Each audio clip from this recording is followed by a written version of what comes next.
Hello guys! Welcome back to my YouTube channel. For today's video ay andito kami ngayon sa ilog. Itong ilog na ito guys ay malapit lang dito sa lugar ng aking biyanan.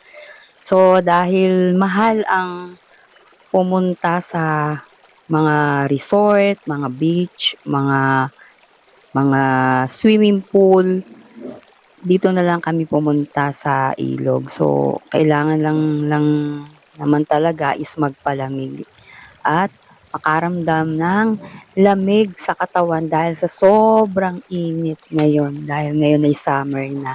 Sa palagay ko mas okay dito sa ilog dahil running water ang tubig dito, mas malinis kumpara sa ibang paliguan. Kaya mas marami ang nag-i-stay ngayon or ang pumupunta sa mga ilog usapa ang mga tao ngayon. Bukod sa may sariwang hangin and libre pa ang ating paliligo. So, napakaswerte namin dahil meron kami ditong malapit na ilog na pwedeng paglabahan, pwedeng dito na lahat maligo. And then yung mga bata, mas enjoy sila kasi para sa kanila malalim ang sapa na to. Pero sa mga katulad namin na may age na, so dahil dumaan na rin kami sa pagkabata, ayan, nag-enjoy na rin naman dito sa ganitong lugar na ilog.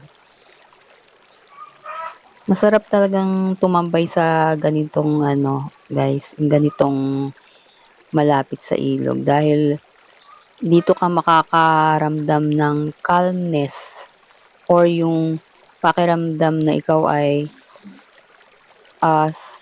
yung mind mo ay nare-refresh.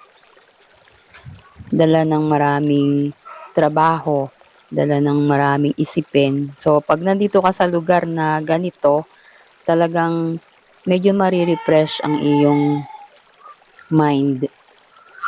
And syempre, dahil nga marami kami, magkakasama kami rito, kwentuhan na rin and of course, bonding ng magpipinsan at ng aking mga kapamilya dito sa aking kinaragdagan.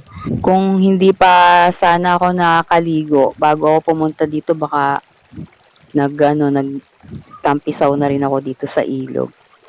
So, hanggang dyan na lang po and thank you po for watching and don't forget to subscribe at my YouTube channel guys for the update of my latest video. Bye guys!